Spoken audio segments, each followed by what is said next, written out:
Make today count. The secret of your success is determined by your daily agenda.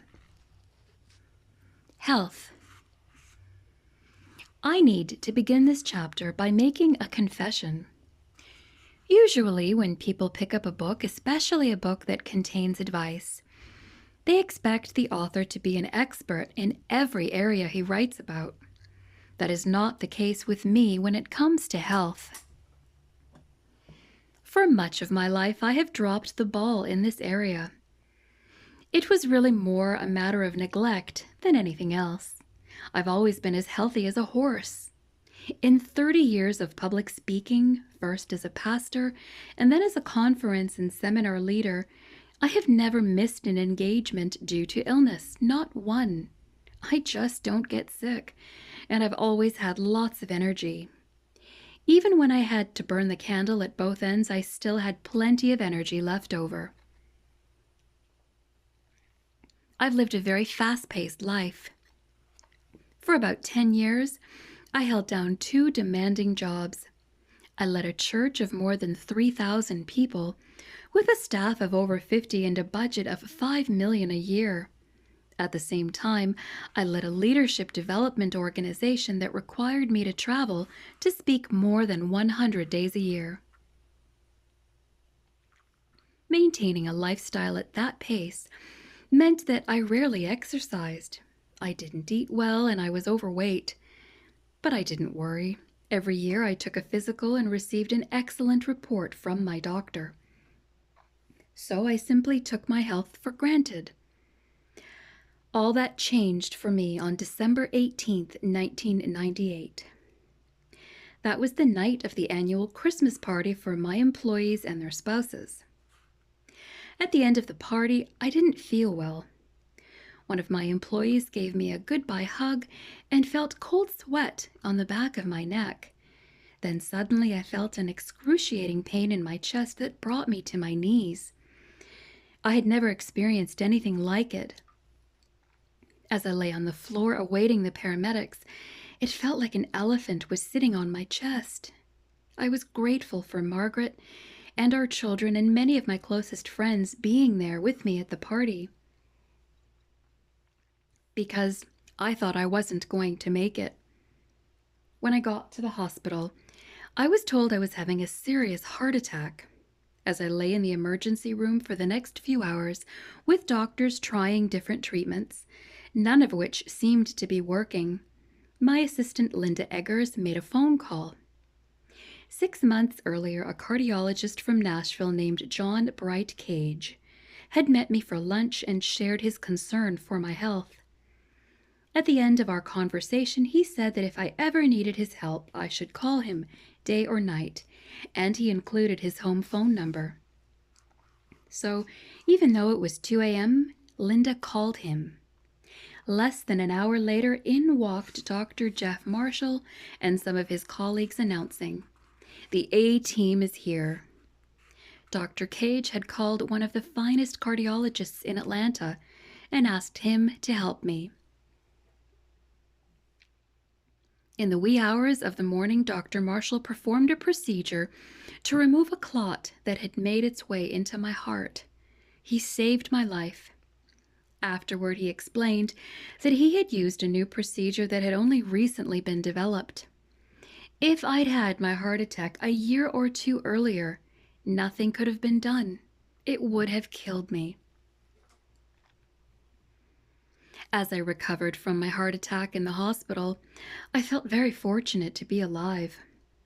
Cardiovascular diseases are the #1 cause of death in the United States and Europe. But I didn't discover how blessed I was until Dr. Marshall told me I had sustained no damage to my heart. That meant I had the potential to make a full recovery. Dr. Marshall told me that men who survive an early heart attack and learn from it often live longer and healthier lives than those who never suffer a heart attack. The key to my future health would be whether I was willing to make the decision to change the way I lived and stick with it.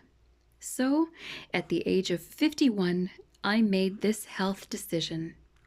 I will take good care of myself by exercising and eating right.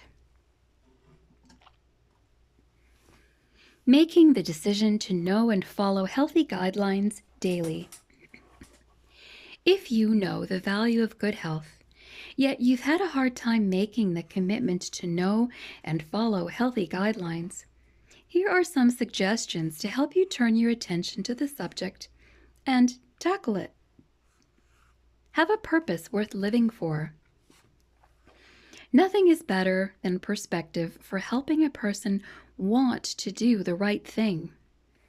When you have something to live for, not only does it make you desire a long life, but it also helps you to see the importance of the steps along the way. Seeing the big picture enables us to put up with little irritations. It's hard to find motivation in the moment when there is no hope in the future. A sense of purpose helps a person to make a decision to change and then to follow through with the discipline required to make that change permanent. I found that to be true after my heart attack. A friend who spent a lot of time with me during my recovery saw me pass on desserts time after time, something that was not characteristic of me. And finally he asked, "Have you lost your craving for desserts?" "No," I answered, "but my craving for life is greater." Do work you enjoy. One of the greatest causes of debilitating stress in people's lives is doing jobs they don't enjoy. It's like comedian Lily Tomlin said, "The problem with the rat race is that even if you win, you're still a rat." I believe two major frustrations contribute to that stress. The first is doing work you don't think is important. If you do work that you believe adds no value to yourself or to others, you quickly become demoralized.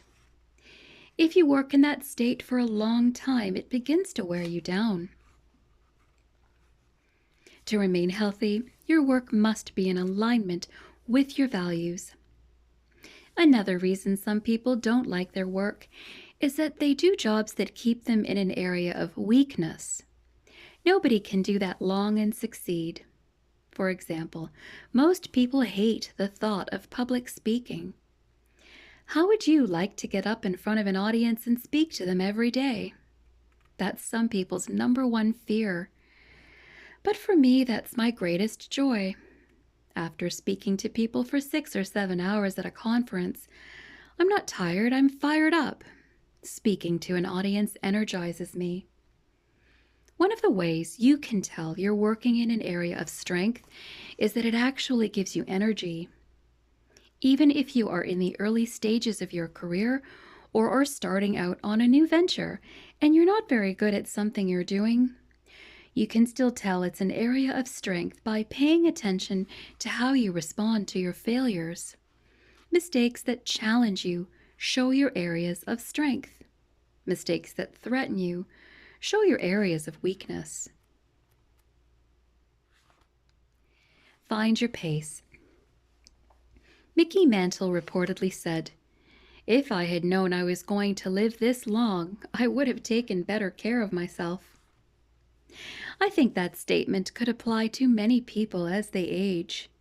Part of taking care of yourself includes finding and maintaining the pace that's right for you.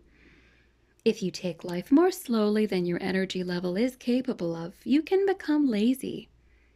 If you continually run at a pace faster than you are capable of, you can burn out. You need to find your balance. As I mentioned previously, I've always been a high-energy person, and I always thought there was nothing I couldn't do. But in 1995, when I was 47 years old, I was so tired of leading my church and my own organization that I was worn out. I loved both, but doing them at the same time for over a decade was finally taking its toll on me. One day, I told Margaret, "I can't keep doing this. I've got to give up one or the other." Margaret had been advising me for years to cut back on my busy schedule, but she was shocked by my statement. John, she said, in all the years I've known you, that's the first time I've ever heard you say that you're exhausted. Even today, at age 57, I still have a tendency to take on too much and go at a faster pace than is really good for me. There are so many opportunities I want to pursue, books I want to write, and people I want to help. I'm constantly trying to strike a balance between my desire to maintain a healthy pace of life and my drive to accomplish all I can during my lifetime. Accept your personal worth. During the weeks and months after the terrorist attack on New York's World Trade Center, the song God Bless America regained popularity and was performed repeatedly at ball games and other events. The song was written by Irving Berlin, creator of innumerable popular and Broadway hits such as White Christmas, Easter Parade, Puttin' on the Ritz, and There's No Business Like Show Business. Back when I lived in San Diego, I remember reading an interview with Berlin in the Union Tribune in which Don Freeman asked the songwriter whether there was a question he wished someone had asked him. Berlin replied, "Yes, there is one. What do you think of the many songs you've written that didn't become hits?" My reply would be that I still think they are wonderful. Berlin had a good sense of self-worth and confidence in his work, regardless of whether it was accepted by others. That's certainly not true of everyone. In fact, a poor or distorted self-image is the cause of many health-threatening conditions and activities, from drug use and alcoholism to eating disorders and obesity. Psychologist Joyce Brothers says, "An individual's self-concept affects every aspect of human behavior. The ability to learn, the capacity to grow and change, the choice of friends, mates, and careers.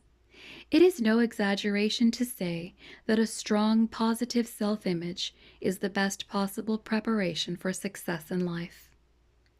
If your self-image is driving you to do things that negatively affect your health, please seek help." Laugh. Physician Bernie S. Siegel wrote in Peace, Love, and Healing, "I've done the research and I hate to tell you, but everybody dies. Lovers, joggers, vegetarians, and non-smokers. I'm telling you this so that some of you who jog at 5 a.m. and eat vegetables will occasionally sleep late and have an ice cream cone. We should never take life or ourselves too seriously. Each of us has idiosyncrasies that can cause us to despair or to laugh. For example, when it comes to anything related to tools or technology, I am clueless. I am not Mr. Handyman, I'm Mr. Hopeless. I don't let that bother me at all. If you can laugh at yourself loudly and often, you will find it liberating. There's no better way to prevent stress from becoming distress."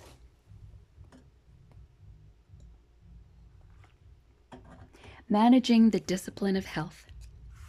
For some people, the discipline of health appears to be easy. My friend Bill Hybels seems to manage it well.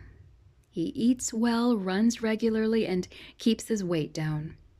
For years, before I had my heart attack, he used to challenge me to take better care of myself. He used to joke to friends that while he was eating birdseed, I was eating steaks and rich desserts. He was right about it catching up with me.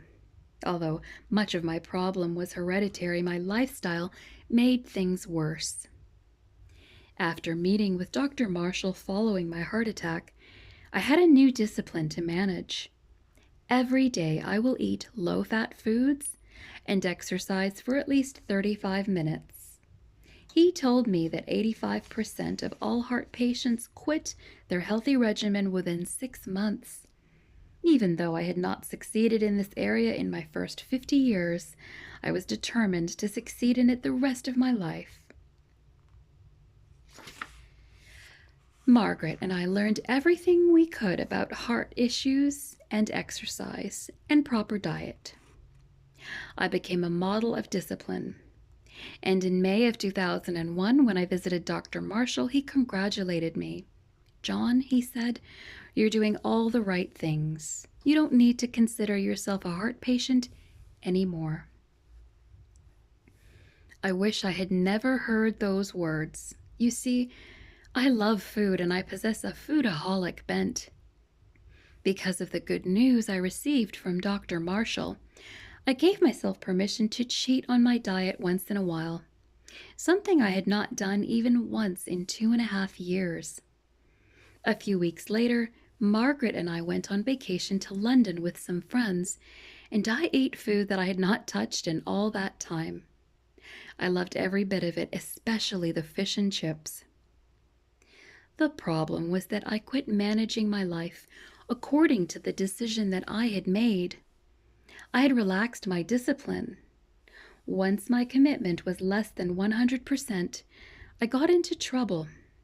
I need to exercise and stay on a good diet every day. But I began to slide from every day to most days to some days. I ignored my own teaching that today matters. Neglect enough todays, and you'll experience the someday you've wanted to avoid. The good news is that I'm no longer off the wagon, so to speak. I am recommitted to my daily discipline. The bad news is that I'm doing only 80% of what I was doing before. Dr. Marshall is trying to help me. He's a good doctor and a good friend, and he knows that sometimes the best medicine is a good kick in the behind. The area of health is still a battle, but it's one I am determined to win. As I fight the good fight, I hope you'll join me by doing the following things daily. Eat right. It was Mark Twain who observed that the only way to keep your health is to eat what you don't want, drink what you don't like, and do what you'd rather not. Twain was being cynical, but there's a lot of truth to what he said. If we could write our own rules for healthy eating, I think they would look something like this. If no one sees you eat it, then it has no calories. If you drink a diet soft drink with a candy bar, the calories are canceled out. If you eat with a friend and you eat the same amount, the calories don't count for either of you. Foods used for medicinal purposes never count. Examples include chocolate, brandy, and Sara Lee cheesecakes. The secret of looking thinner is getting the people around you to gain weight. The key to healthy eating is actually moderation and managing what you eat every day. Don't rely on crash diets. Don't worry about what you ate yesterday. Don't put off good eating until tomorrow. Just try to eat what's best for you in the moment. Focus on now. If you're not sure how you're doing or what you should and shouldn't be eating, get a physical checkup. Your doctor will let you know how you're doing and how to change your diet. Exercise. Most people I know either love exercise and do it excessively, or they hate it and avoid it completely. Yet consistent exercise is one of the keys to good health. Dr. Ralph S. Paffenberger, Jr., a research epidemiologist and physician at the University of California at Berkeley, performed pioneering studies that revealed the impact of exercise on health. Paffenberger states, "We know that being physically fit is a way of protecting yourself against coronary heart disease, hypertension and stroke, plus adult-onset diabetes, obesity, osteoporosis, colon cancer and other cancers too possibly, as well as clinical depression. Exercise has an enormous impact on the quality of life." Paffenberger, who ran 151 marathons, asserts that exercise is beneficial for people of all ages. One of the tough things about exercising is that the immediate payoff seems so small. You weigh yourself after exercising, nothing. You exercise the next day, nothing. And the next day and the next, still nothing. Then after the 5th day of exercise, maybe you see you've lost half a pound. It's easy to get discouraged, especially when you don't see results most of the time. But your 4 days of discipline make the progress you see on the 5th day possible. The key to success in this area is consistency. I exercise a minimum of 5 days a week by walking on a treadmill for at least 35 minutes a day. That's what my doctor has recommended. If you don't already practice the habit of daily exercise, then find a way to get started. It doesn't really matter what you do as long as you do it. Talk to your doctor, hire a trainer, do whatever it takes to begin a regimen that's right for you. Handle stress effectively. 100 years ago, most causes of illness were related to infectious disease. Today, they are related to stress. I once read a list of questions produced by the United Kingdom-based National Association for Mental Health to help a person gauge whether stress was becoming a problem. Here's what people were asked. Do minor problems and disappointments bother you more than they should? Are you finding it hard to get along with people, and them with you? Have you found that you're not getting a kick out of the things that you used to enjoy? Do your anxieties haunt you? Are you afraid of situations or people that didn't bother you before? Have you become suspicious of people, even your friends? Do you ever feel that you are trapped? Do you feel inadequate? If you answer yes to most of these questions, stress may be a problem for you. Everybody faces problems and feels pressure at times. Whether that pressure becomes stress depends on how you handle it. Here is how I handle issues to keep them from becoming stressful to me. Family problems, communication, unconditional love, and time together. Limited options, creative thinking, advice from others, and tenacity. Staff productivity problems, immediate confrontation with the person and addressing the issue. Staff leaders with bad attitudes. Removal. I found that the worst thing I can do when it comes to any kind of potential pressure situation is to put off dealing with it. If you address problems with people as quickly as possible and don't let issues build up, you greatly reduce the chances of being stressed out. Your health decision today. Where do you stand when it comes to health today? Ask yourself these 3 questions. 1. Have I already made the decision to know and follow healthy guidelines daily? 2. If so, when did I make that decision? 3. What exactly did I decide? Your health discipline every day. Based on the decision that you made concerning health, what is the one discipline you must practice today and every day in order to be successful?